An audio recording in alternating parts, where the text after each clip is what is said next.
Okay, let's talk about Zone 2 training, but more importantly, let's talk about how you find it using a heart rate monitor and how you speak. Yes, did you know there's a difference in how you talk and how you speak? Well, coach, there's a difference in the way you speak. Okay, let's not go down that road again. Okay, so you've got a power meter or you haven't got a power meter, I don't care. It's there as a tool. We can use it, but I don't want you to use it to confuse the situation, and that's what's happening.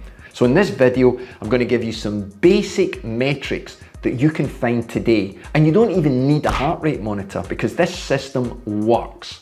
So let's go back a little bit to understand why we need Zone 2 training. When I started in sports science in the 1980s, this was all we did. We really focused in on the development of the aerobic system first.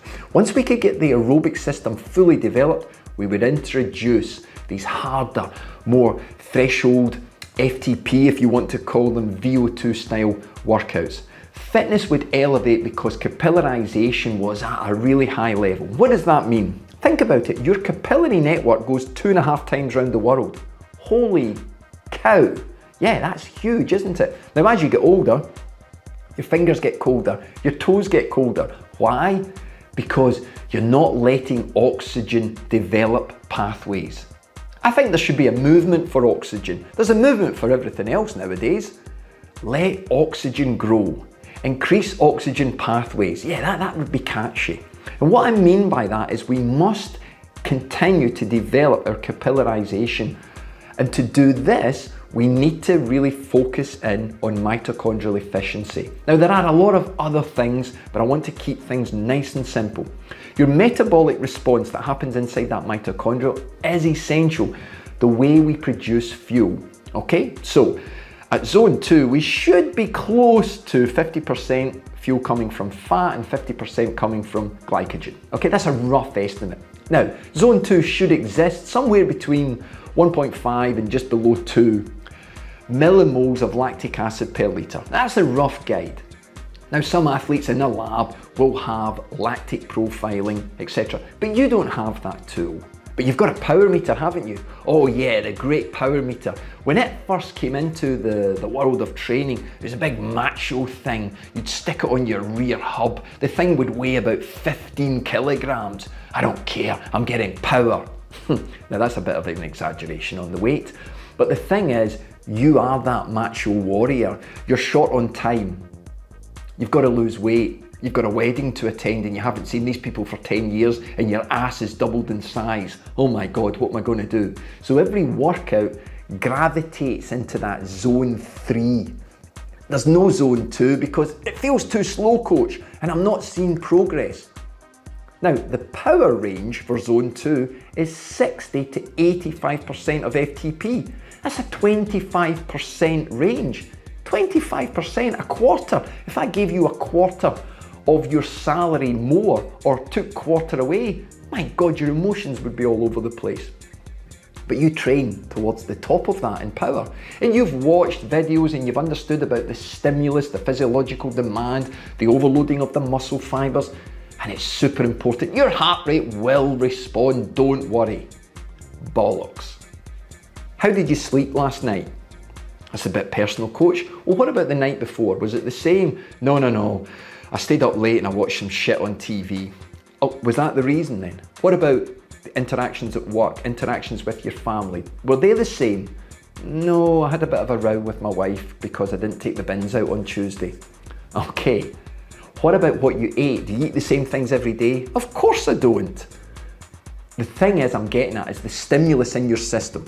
It's changing all the time. It's reacting to the weather, to the temperature, to how much sleep you've had, to what you've eaten, what you've drunk. Changes all the time. Your power will only ever be an output, and that output must meet the criteria for the stimulus needed to make the changes in your system.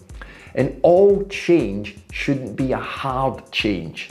The softer the change, the better the capillarization, the better your longevity for movement. I promise you, give it time. And here's how we do it. The first thing you do, understand the difference between talking and speaking. Yeah, there is a difference. I'm talking to you right now. I'm not under much pressure and my nervous system is pretty much relaxed. Rest and digest.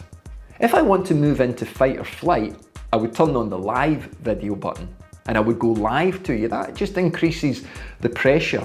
What about a speech you did recently? Maybe you were a best man at a wedding or best woman. Is that a thing? Should be.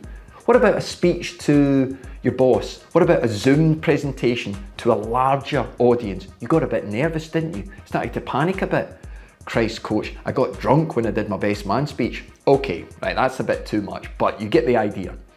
The thing is, the nervous system changes. So when we're in zone 2, what we want to understand is we can speak, but we're not just talking.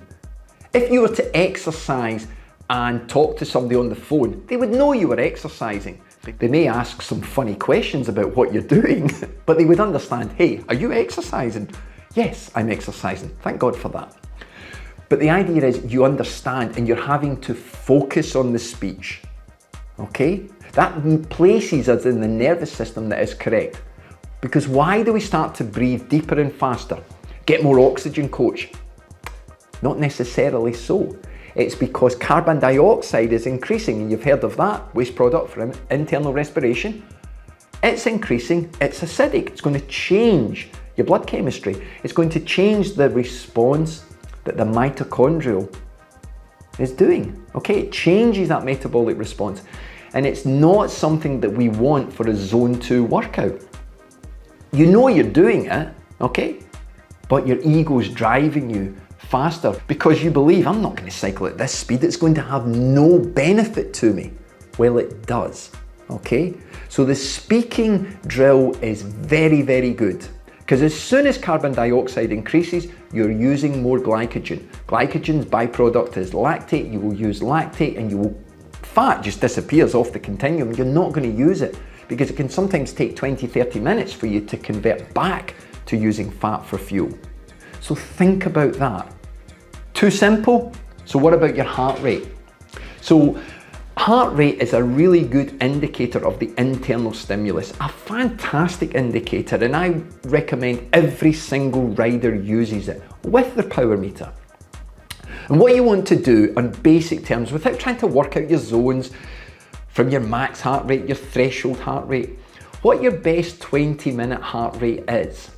If you've been able to do an FTP test, you've probably got an idea of what you can hold for 20 minutes. If you go 20 beats below that, so for me, I'm a 160, 61, 62 threshold. If I go 20 beats below that and I go down to 140, that is a good point for my upper zone 2. I promise you, you'll only be a couple of beats out. That's a good place to start. So for me, 140 beats is the point whereby my talking and speaking change. I don't want to lose that. So I'm constantly aware of what the level is. Now I will be influenced by temperature. If I work indoors, I need to make sure I'm well ventilated. And if I'm working outdoors, I listen to my body and I feel the intensity. I will turn off the power meter. Yeah, Luke Skywalker style. Turn it off and I dial into the feel. I dial into singing. Yes, I'll sometimes sing a chorus of my favourite song. I'm not talking about I'm going nuts, crazy, Robert De Niro style, just talking to the mirror. So a lot of people, and this might be you, will tell me, I can't use zone 2 outdoors. I can't keep my heart rate in zone 2. There's too many hills. Fanny, oh, I can't keep my heart rate in zone 2 because it's really hot where I am. Fanny, okay, now I'm being flippant, but I'm actually telling you, you can keep your heart rate down, but you can't suppress your ego because your ego is telling you you're going slower than a runner. You're going to be laughed at when you upload this to Strava. Don't upload it to Strava. I promise you, you will make progress. And here's a good little tip to use. Put your power meter on, but as I said, hide the screen. Ride to feel of the speaking. Ride to feel of the heart rate. Play little games. Look at your heart rate and try and anticipate what it's at. Do an hour and a half. Do it outdoors, do it indoors, and then look afterwards. What power did you achieve for the block of work that you focused the zone 2 on? I promise you it will fall within your 60 to 85%, but it may be 70%. That's okay. You don't have to work at the top of the zone. If you want to see meaningful change to your aerobic system, to your base, whatever you want to call it, you need to be working 80 to 90% of your 3 hours, your 10 hours at this level. You will be able to train further and further. And before you know it, within a couple of weeks, your power will start to increase. Your output gets higher for the same internal stimulus. Yes, stick at it, folks, please. Use a power meter and just your speaking. It works.